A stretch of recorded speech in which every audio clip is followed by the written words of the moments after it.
वैभव दान नमान प्रणाम. Praise the Lord. Hallelujah hallelujah hallelujah. तुमका परत या दिसाक स्वागत करता.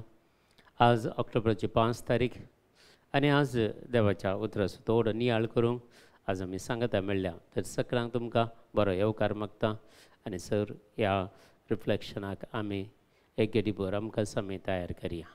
बापाचे पुताचे आनी पवित्र आत्म्याचे नावी आमेन. आयच्या दिसा देवाचे उतार आमी वाचता लुकाचो वांजेल 10 अध्याय 17 वाक्यातून 20 आनी 4 वाक्या म्हणसर. लूक चॅप्टर 10 वर्स 17-24. आज जेजू त्या 22-27 जाणांक धाडिल्ले. आज ते पाटी येतात. पाटी येवन एक जेजूक रिपोर्ट दिवचे. उपरांत धाडिल्ले ते 22-27 संतोशान पाटी आयले आनी म्हणाले, सोम्या तुजें नांव काडल्यार देंवचार सयत आमकां काल जातात. जेजून जाप दिवन तांकां सांगी लागलो, अंतराळा तावन जगला आनी पडिल्ले बरी सैतान पडोवन आपटल्लो हांवें पळयलो. कोली सकत देवान जेजून तांकां दिल्ली. पळया कोली एक डेलिवरन्साची सकत तांकां दिल्ली. हिलींग सकत ताका दिल्ली. देवाचें उतार परगट करचें प्रोक्लेमेशन तांकां दिल्लें. हर एक संगती देवान तांकां अभिषेक करून धाडिल्ले. पळया जेजूची सकत थंय येवन सांगतात. ते बारी संतोशान आयल्यात. कितले संतोशान उडी मारून आयल्यात आसतले ते जेजू जर्सीन. आनी पुरा रिपोर्ट दितात कालें पुरा जालें म्हणून. जेजूय तांकां साक्ष दिवन सांगता, पळय हांवें तो सैतान आपटोवन धपटोवन तरी पडुल्लो हांवें पळयलो. म्हळ्यार कितलो पावरफूल अनॉयंटींग त्या अपोस्तलांक जेजून दिल्लें. आज एंत आपोवणें एंत अनॉयंटींग आमकांय दिलां न्ही. आमी त्या 22-27 जाणांत आसतात न्ही. पयर आमी आयकलें 22-27 जाणांत आमी हर एकले मेंबर्स. कोणें पुरा बाप्तिस्म खाण गेला, कोणें पुरा जेजूचे सक्रामेंत घेतल्यात, त्या मनशाक पुरो जबाबदारी दिल्यात. हे पुरो अधिकार ताणें दिला. देखून मुखार सांगता 19 वर्सेस तांकां आनीक चड पळया सरप इच्छू आनी दुस्मानाचें सगळें बोळसो तुमच्या पांया तळाक मस्तूंक हांवें तुमकां अधिकार दिला. म्हाका आनी तुमकां दिल्लो अधिकार आमी हो यूज करचे. हो अधिकार आमी हर एका दिसा म्हणले बरी आमच्या जिवितांत प्रॉब्लेम्स आसात मस्त. कित्याक म्हळ्यार सैतान वगो रावना. हर एका रितीन आमकां प्रॉब्लेम करता. हर एका रितीन आमकां टॅम्पटेशन हाडटा. हाचे वयर जैत वरचें जाल्यार हो जेजून दिल्लो अधिकार आमी काणगेचे फरमायचे त्या सैतानाक. ते जाल्यार मात्र तो आमचें तोंड पळापळ घेता. देखून तरी पूण देंवचार तुमकां काल जातात म्हूण तुमी संतोश पावनाकात. कित्याक ताचें किंवां तुमचें नांव सर्गींच्या राजांत तुमचीं नांवां बरोवन आसा. देखून तुमी संतोश पावा म्हणटा. पळया जी कोण देवाचें मिसांव करतात, देवाचें काम करतात कालतेपणी पवित्र सभेक विधेय जावन कोण पुरा हें पुरा करता पळय तांकां खंडीत जावन देवाची दराळ आशिर्वादां आसात. आनी तांचें नांव सर्गींच्या राजांत त्या देवाच्या पट्टेंत आमचीं नांवां दाखल केल्लीं आसात. देखून आज आमी समजून काणगेचें देवाचें मिसांव. मागीर मुखार पळयत आसतना जेजूचें एक स्तुती गायन आसा. कशें लुकाच्या वांजेलान पयल्या अध्यायान मरियेचें स्तुती गायन आसा, तशेंच तांकां जेजूचें एक स्तुती गायन. थंय म्हणटा तेच घडये तो पवित्र आत्म्या थंय संतोशान भरून म्हणालो. पवित्र आत्म्या थंय संतोशान भरून. कित्याक म्हळ्यार हांकां ह्या 12 जाणां अपोस्तल 22-27 जाणांक 72 जाणांक हे पवित्र आत्मो दिवन धाडिल्लो. आनी त्या पवित्र आत्म्या थंय तो संतोश पावता.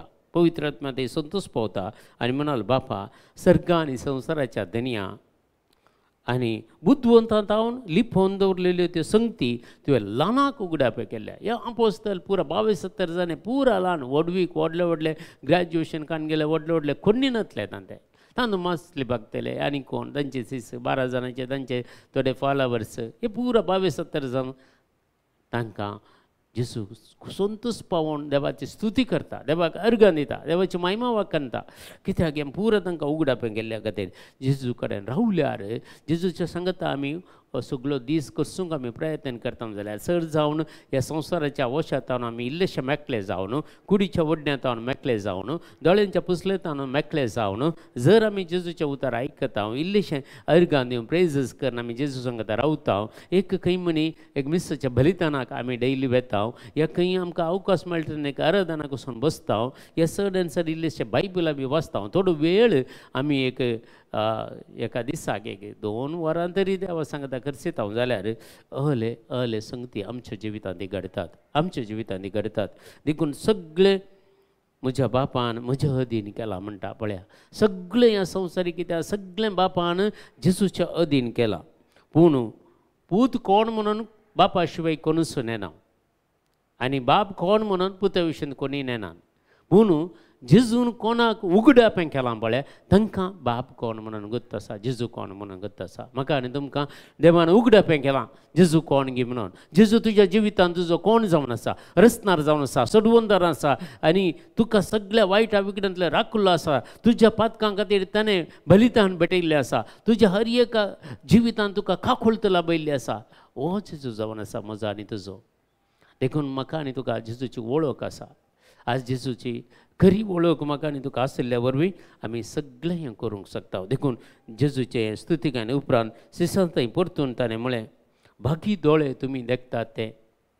जायते जण हे पळोवंक आशिल्ले तांकां पळोवंक मेळोना. पळय आज आमी ह्या संवसारांत आसा, ह्या जनरेशन टायमार आमी आसा, जायतीं झिजून करचीं आजापानी अद्भुत आमच्या दोळ्या मुखार आमकां पळोवंक मेळटे आसात.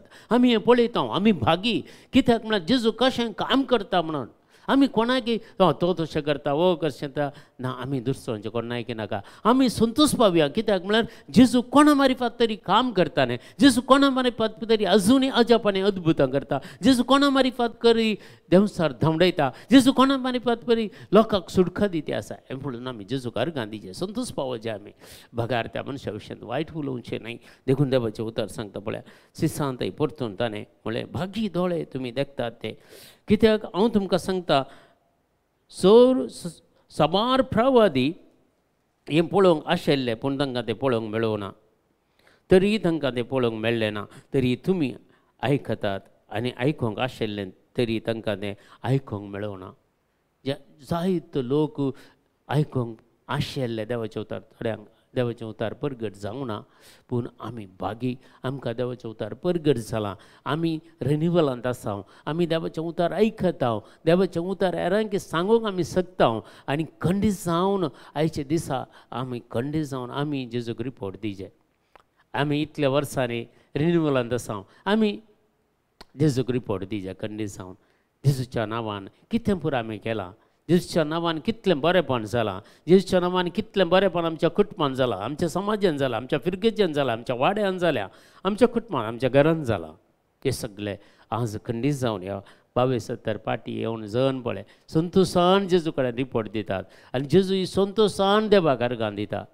आनी आज आमी खंडीत जावन अर्घां दिवया. कित्याक देवाच्या काकुळतीक, देवाच्या सोर सत्तेक आमी वळख जावन आसा. एत्त पदवी, ओत्तू अधिकार देवान म्हाका आनी तुका दिला. म्हाका हांवें आनी तुवें कान गेल्लें बौतिस्मा पळय, बॅप्टिजम इतली सक्तीचें जावन आसा. देखून आमी फुडें सरया, खंडीत जावन आमी व्हड मापान आमकां करूंक जायना जाल्यार ल्हान ल्हान लोकांक, ल्हान ल्हान संगतींनी आमी खंडीत जावन एकामेकाक आदार दिवन, एकामेकाक कुमक करूंक, एकामेकाचीं दुखां बसून, एकामेकाच्या कश्टां पावोवन खंडीत जावन आमकां जाता. आमकां जायना म्हणून सांगूंक जायना, सगळ्यांक जाता. हर एकल्यांक तुज्या तांकी वर्तें देव तुका करूंक सांगना, पूण तुज्या तांकी भितर कितें करूंक शकता तें तूं करूंक शकताय. देखून तें देवान दिल्ली एक विशेश काकुळटांनी करपा आज म्हाका आनी तुका दिल्या. देखून आज त्या खंडीत जावन देवाक अर्घां दिया. त्या 22-70 जाणांनी येवन जेजूक रिपोर्ट दिल्लो. आज आमी त्या पंगडांत आसा जाल्यार आमी खंडीत जावन संतोशान बरोवन जेजूक आमी रिपोर्ट दिया. आमच्या जिवितांत केल्लीं अजापानी अद्भुतां जायतीं आसात. आमच्या जिवितांत केल्लें बरेंपण जायतें आसा. मस्त जाणां कालें करतात. हांव पळयता आतां आमच्या पंगडांत आनी परा मस्त जाण आसात, मस्त बरेंपण तांकां जाता. पूण एक साक्ष दिवंक मुखार सरनात. जर साक्ष दिना जाल्यार देवाक कशी महिमा जातली, कशें आमी रिपोर्ट दिना जाल्यार एक कांय तरी एक बरोवन गे या एक ऑयज रेकॉर्डिंग करून गे एक सक्सेस घाली येत नाही तेही आम्ही पाठी सरता देखून डेली रिफ्लेक्शन आम्ही आराम करना 5 दीस 5 दिसांनी जायते आमकां देवाचें उतार मेळ्ळां आनी खंडीत हाचे वरीं तुमकां मस्त बरेंपण जातालें तुमच्या जिवितांत तुमच्या कुटुंबांत कित्याक हर एक आमच्या यूट्यूब व्ह्युअर्सां खातीर आमी सदांच मागता सदांच आमच्या पर्सनल प्रेयरांत आमी मागता आनी तशेंच आमच्या ग्रूप प्रेयरांत आमी मागता देखून हर एकल्यांक तुमचें कितें इंटेंशन आसल्यार दयाकरून आमच्या यूट्यूब चॅनलांत ताजे म्हजे नंबर आसा तुमी दान दिया तुमच्या खातीर आमी मागता आनी खंडीत जावन आयच्या दिसा कशें संतोष पावले गी आज कशें जेजू संतोष पावलो गी तशें आमी जेजू थंय रावन संतोष पावया आनी जेजूक अर्गां दिवया देवाची महिमा आमी वाक्कन या आमच्या बापा सर्गेंच्या तुजें नांव पवित्र जावं तुजें राज आमकां येवं तुजी कशी सर्गांत जाता तशेंच संवसारांत जावं आमचो दीस पडतो ग्रास आज आमकां दी आनी आमी चेर सुकलेल्या मुक्षितां तशें आमची बातकां बगोस आनी आमकां ताळणेन पडोंक दिवं नाका पूण वायटांतल्यान आमकां निवारा आमेन नमान बरी कृपेन भरलेले सुमतीजे सांगाता स्त्री आमते तूं सदैव आनी सदैव फॉल जगशें जेजो बघेवन ती मरे देवाचे मय माप्यां खातीर विनंती कर आतां आनी आमच्या मरणाच्या वेळार आमेन माई मा बापाक आनी पुताक आनी पवित्र आत्म्याक तसो आदी तसो आतां आनी सदां सर्वता आमेन तुमकां समेस्तांक देव बरें करूं आनी बरो दीस मागता हो सगळो दीस शनवाराचो दीस खंडीत जावन बऱ्या तरान तुमचें मुखलें जिवीत फुडें सरूंक जाय कृपा आदार सर्वेस्पर देव आमकां समेस्तांक लाभयतलो म्हणून आमची पातयेनी देव बरें करूं